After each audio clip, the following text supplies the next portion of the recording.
So welcome to this SQL part. So in this SQL part, we will now look into some extensions versions of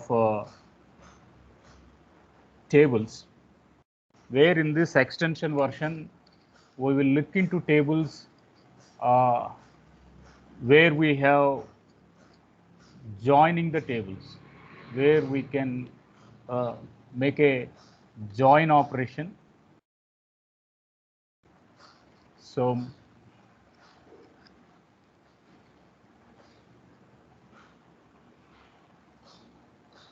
one second. So we will can make a join operation. So to make this join operation, we are working with employee and department, and thereby we make a foreign key constraint and join the multiple tables.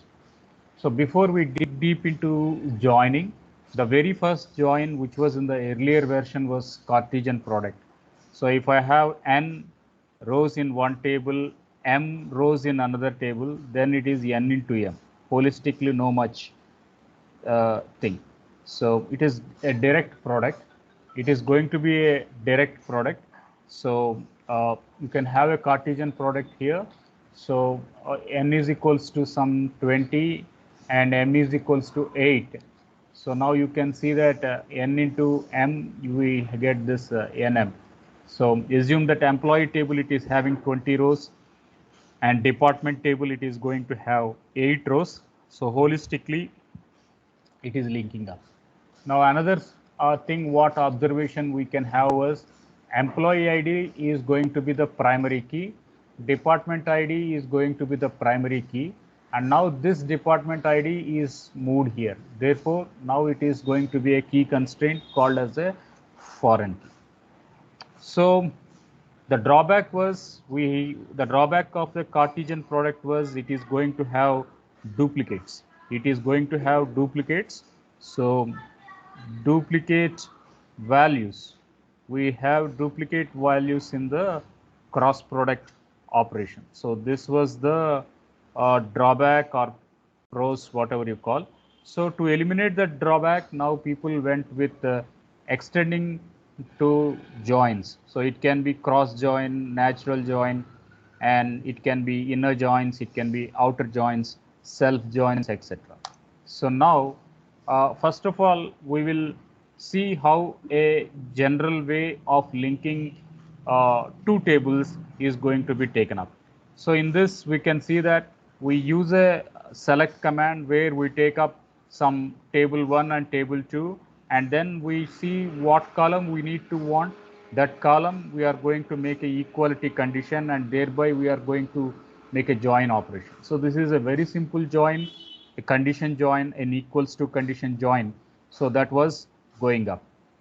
So now here you can understand what is a equi-join here. In employee table, we have department ID, which it is going to refer the foreign key item. It is going to refer the foreign key item. So here we are going to have a department, and department is going to be the primary key item. So the primary key, now it is going to be referred at this point. So we call here as a equi-join. Now here is a condition where we can retrieve records, where we can retrieve records with the equi-join items. So now this is what we can expect at this point of time. So the thing was, we have an employees table, and we are going to have a department table here, employees and department. Then we are going to put a equi condition. Then we are going to put a equi condition. So it is linking up both the employee table and both the department table. So this is an example what the syntax was told. The syntax was telling that you take two tables, table 1 and table 2. Between table 1 and table 2, you take up the column 1 and column 2, and between that, you put an equals to symbol. When we put an equals to symbol after a where clause in the select command, now it is becoming a equi-join. So this syntax was observed while it was retrieving the content. Now I have a condition 1 and another I have a condition 2. Now I need to have both the conditions, then I'm going to use an AND operation. I need to meet condition 1, I need to meet condition 2, both conditions should be satisfied, then I'm going to move with an AND operator. So this is aliases.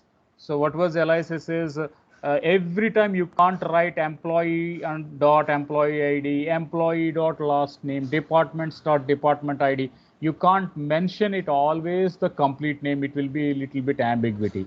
So for that they are going to give nicknames, pet names to their to the tables. So those we call here as an alias. So department, hereafter the pet name for a department will be D. Hereafter the nickname for an employee here is going to be E. So instead of calling this as an employee every time repeatedly, we will call it as a E. So now one foremost observation you can see here, department ID is available in the first table, is available in the second table, but the distinction was one time we are calling with employee, another time we are calling with a department instance. So that is what where analysis is going to take up. So join operation, it can be between multiple tables. If it is between multiple tables, yeah, that is what we call it as join operations can happen with more than 2 tables. So that is what we can say here, employee table, department table and location table. So now there is a join operation between table 1 and table 2, and there is another join operation between table 2 and table 3. So multiple tables, between multiple tables, join operation can happen. So as if we call it as a equals to, then we do have a non-equals to with a symbol. So we can work with a non-equals to operation also. So after that, we have a outer join at this point of time. So when we are going to call it as an outer join, so when we are going to call it as an outer join, so we have left outer join, we have full outer join, and we have a right outer join. So when I'm going to call it as a left, we will get the values from the left table, and right they will be null. But if I'm going to call it as an right outer join, if I'm going to call it as an left outer join, if I'm going to call it as a right outer join, then you will have values from right table, and others are left, they will be with the null values. But if I'm going with a full outer join, if I'm going to work with a full outer join, then what will happen? It will include both left and right. It will include both left and right. So that's what we call here as a full outer join. So now we take some department table, employee table, and thereby we work with these outer joins as a part. Now here is an interesting syntax when we are working with the advanced SQL. So if the plus symbol is in the left hand side, then we call it as a left outer join. So if the plus symbol was at the right hand field, then we will assume it as a right outer join. So first of all, it is what the interpretation we should need to understand here.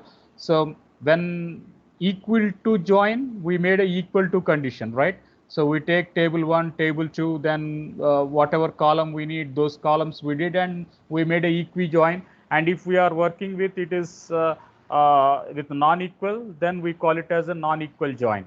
But if it is equal, then we call it as an equi-join. Now what we are going to do is, we are going to put a plus symbol here. We are going to put a plus symbol, and if this plus symbol was at the left, mapped content, then it is going to be a left outer join. If the plus symbol was towards the right field, then we are going to call that one as a right outer join. Of course, we have left outer, we have right outer join as a reserved words, but in advanced SQL, instead of writing those keywords, we can directly work by putting the symbols. So in our earlier discussion, we completely wrote right outer join. We wrote full outer join. We used them as a keywords. But at this point of time, if you want, you can use the keywords and write the content. If you don't want, if you want to move with a simpler way of implementing an outer joins, then we can go with this plus operator. So now you can see this interpretation. This is a result, a query which is taking up to display employee's last name, employee's department ID, and employee's department name. So it is going to mimics E representing the employee table, D representing the department table, E representing the employee table, D representing the department table. So now you can see here it is fed with an operation called as a plus. Plus was assigned to left side, to left side. Therefore, it is called as left outer join. Therefore, it is called as left outer join. Now you can see the null values. You can see here the null values are going to be taken up at the contracting end. So you can see last name, it comes from employee table. Department ID, it comes from employee table. So you can see contracting is the name of the department which is at the right hand side. So there is a department, but there is no admissions, right? There is a department and there is no admissions. So department is there, but admissions are not there. Therefore, you are going to put an empty values. You are going to put a null values at the left hand side. So that's what we call here as a left outer join. Now coming to self join. Now coming to another aspect, another interesting aspect, we call it as an self join here. So when we are working with a self join aspect, when we are going to work with a self join aspect, so now let me bring you a scenario here. So this is myself, and assume I had a HOD and this is myself. So now for me, HOD is going to be boss. For me, HOD is the boss, or I can say he is going to be the manager. But for him, so I'm going to report to him. So for him, so he has to report to himself. He has to report to himself. That means he is going to work in the same department and he is going to report to himself. So you call this aspect as a self join. Okay, you call this aspect as a self join. So I will give you another example. Assume there are 70 CSCB students. So assume there are 70 students here, and assume there is one class representative, CR. Assume now what is it is treated? It is treated as 1 and 69. So now I am going to tell submit assignment, submit the lab assignment. So if I'm going to tell like that, now to whom I have told? I have told to CR to intimate to all the 70 students. Now what is she interpreting? She has to submit. So CR is there. She has to submit the assignment, and what she should do? She should inform to the rest of the 69 students, right? So obviously you get the count as a 70. So I told CR to submit the assignment. So she herself has to submit the assignment, and she has to intimate the remaining 69 students to submit the assignment. So she is submitting the assignment. What it is called as? It is nothing but we call it as a self loop, or we are going to call it as a self join. So in self join, employee is going to be a worker and he is a manager, and he reports to himself. He works for himself. So that is what we are going to say an important concept towards the self join. So in self join, you can see here in this example,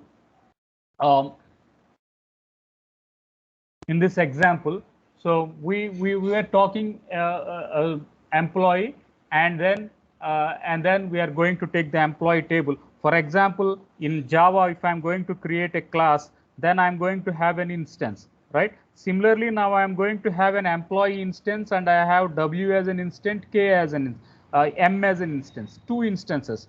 But I'm going to use the same class, the same model. We are going to have two instances. One instance it is going to give to the employees, that is what we are going to call it as an worker, and then there is another instance which it is going to call it as a manager. So for the same table, we have two instances. We have two instances, right? So I'm going to have a class name, and class name was student. Then I will say that student followed by S1 and S2. So I'm going to have two objects here, right? This is all Java orientation. Now student class, this is class here. S1, S2 are the objects here. The same model. We are going to practice the same model. What is the same model? There is only one instance called as an employee. To this class employee, we are going to have a worker instance. We are going to have a manager instance. So that is how we are going to bring up the concept of self join. So now you can understand worker.manager ID, manager.employee ID. So worker and manager. So when I'm going to write in this model, so this is A, B, C, B reports to A, C reports to A, and A reports to himself, right? A reports to himself. So where is this condition put? Worker.manager ID is equals to manager.employee ID. So at this position, we are going to have the concept of a self loop. We are going to have the concept of self loop. That is what we call here as a self join. So different types of joins thereafter. Yeah, we worked with cross join. That is what we are going to call it as a Cartesian product. Then we discussed about natural join, that is called as a simple join. Simple join, that's what we call here as a equijoin.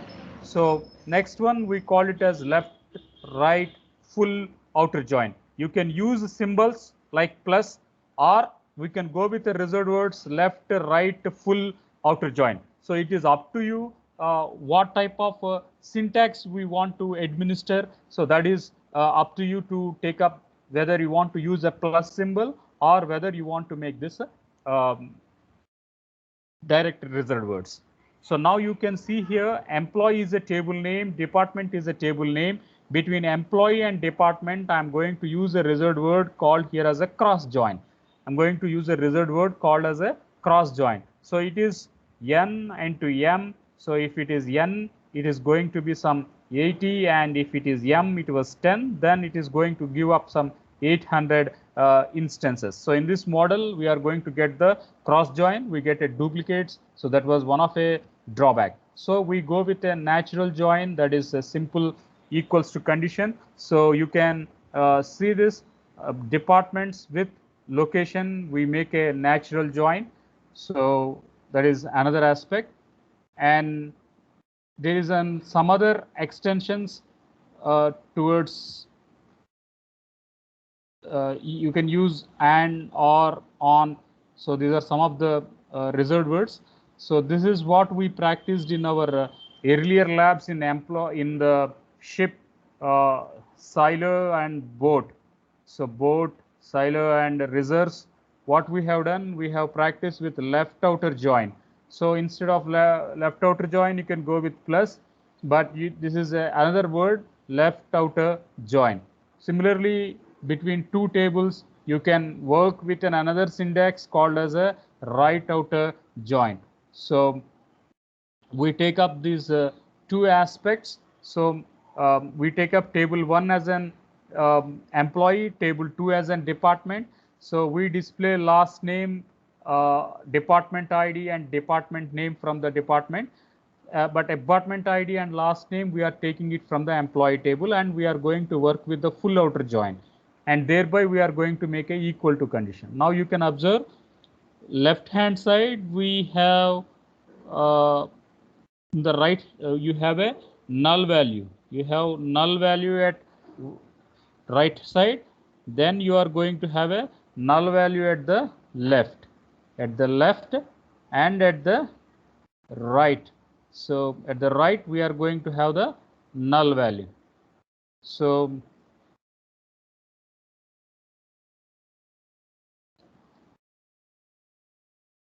at the right we are going to have the null value. So now what is this showing it up? It is going to show up both. What is full outer joint definition? It is both left and right. It is both left outer join. It brings both into two things. Now let us see the answers one by one. So when we are going to work with a left outer join, you can see the things which are left at this point. This is null and null. Next, if we are working with a right outer join, you can see these two conditions which are left over here. So now when we are going to make a full outer join, it brings the two empty locations to a same part where we are going to call here as an full outer joins. So this is all regarding the summary aspect of the lab part of joins.